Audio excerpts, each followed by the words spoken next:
محرم الحرام میں شہادت حسین کا اندوہناک واقعہ پیش آیا. یہ سب جانتے ہیں. آپ جانتے ہیں کہ کسی کی وفات پر 3 دن تعزیت کرنا جائز ہے. اس میں بھی نہ رونا ہے، نہ پیٹنا ہے، نہ چیخنا چلانا ہے، نہ اپنا گریبان پھاڑنا ہے، نہ بال نوچنا ہے، نہ سینہ کوبی کرنی ہے. تو محرم الحرام میں یہ سارے کام کرنا یا کسی اور وقت میں 3 دن سے زیادہ کسی کے لیے بھی جائز نہیں ہے، اور 3 دنوں میں بھی اور یہ امور نہیں ہو سکتے. محرم الحرام میں تعزیہ روضہ حسین کی نقل کو کہا جاتا ہے. لوگ کہتے ہیں تعزیہ نکل آیا. بانس اور لکڑی کا ڈھانچہ بنایا جاتا ہے، کاغذ، ابرک اور کپڑے وغیرہ چڑھا کر اسے تیار کیا جاتا ہے. اس کے اندر ایک قبر ہوتی ہے جس پر چادر چڑھائی جاتی ہے.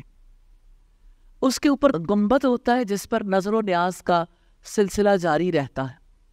مرد اور عورتیں اس کے پاس تعظیماً کھڑے ہوتے ہیں، جھک کر سلام کرتے ہیں، سجدہ کرتے ہیں اور مرادیں مانگتے ہیں. وہیں پہ بہت ساری نظریں پوری کی جاتی ہیں یا نظر مانی جاتی ہے، منتیں مانی جاتی ہیں اور مرادیں مانگی جاتی ہیں. 10ویں محرم کو اسے گلیوں بازاروں میں پھرایا جاتا ہے، پھر اسے دفن کر دیا جاتا ہے. کبھی ایسا بھی ہوتا ہے کہ تبرکن اسے گھر میں رکھ لیں. درست نہیں ہے، کیونکہ وہاں کوئی زیارت نہیں ہوتی جس کے لیے لوگ جائیں. لکڑیاں، بانس، کپڑے، ابرک، کاغذ زیارت کے لائق نہیں، پھینک دیے جانے کے لائق ہیں. رب العزت نے فرمایا، سورہ صافات کی آیت نمبر 95 اور 96 ہے. اس نے کہا، کیا تم ان کی عبادت کرتے ہو جن کو ہاتھ سے تراشتے ہو؟